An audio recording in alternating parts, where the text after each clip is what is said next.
maipahayag ang aking ginawang pyesa. At kung inyong mapapansin ay wala kayong maririnig na musika sapagkat ang inyong maririnig lang ay ang boses na matagal nang nais magsalita. At ang tulang ito ay pinamagatang, hindi ka babae lang.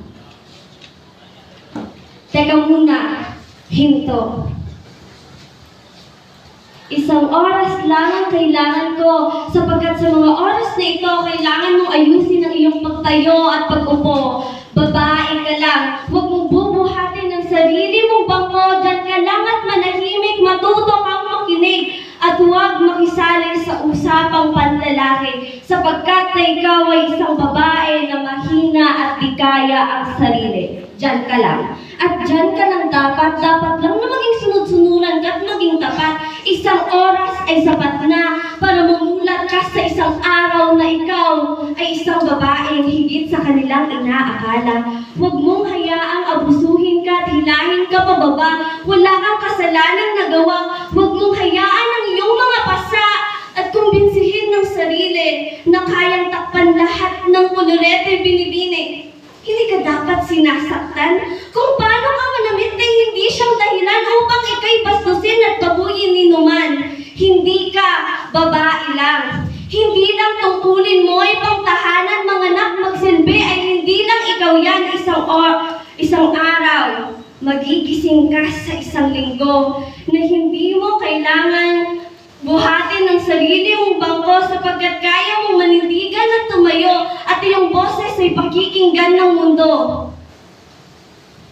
Tandaan niyo, walang babaeng mahina. Kakayahan namin ay hindi limitado. Hindi lang kami tagalaba, tagaluto, kundi babaeng may kanya-kanyang angking talento. Babaeng itinakda na maging isang pinuno. Isang araw, nagising ka sa isang linggo ng isang binibining katulad mo ay karapat-dapat ingatan, pahalagahan, na para bang ikaw ay nililigawan ng isang Ginoo na pinangakuan na kukunin ang lahat ng tala at ibibigay sa iyo.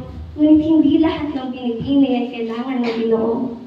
Isang linggo hanggang sa maging isang buwan, inyong matatandaan na ang buwan ng Marso ay para sa mga kababaihan at ito'y nararapat para sa kanila dahil ilang taon nila pinaglaban ang kanilang karapatan sa gitna ng pagdurusa.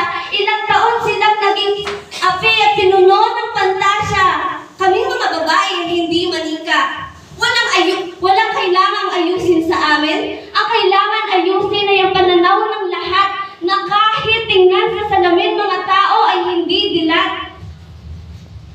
Ngunit dahil sa tulong ng Republic Act No. 9710, the Magna Carta of Women, kaming mga babae ngayon ay pinoprotektahan mula sa diskriminasyon at sa aming mga karapatan mula sa isang oras hanggang sa ilang taon ng makalipas. Aming napatunayan na hindi lang pamaypay ang aming sandata, na ang boses ay kayang mangangkin ng korona, na ipakita sa lahat na kaya naming makisabay, na ipamulat sa lahat na ang mga oportunidad dapat ay pantay, kaya para sa lahat ng babae sa mundo. Teka muna huminto, sapagkat hindi ka babae lang, ngunit isang reynang nasa trono nakaupo.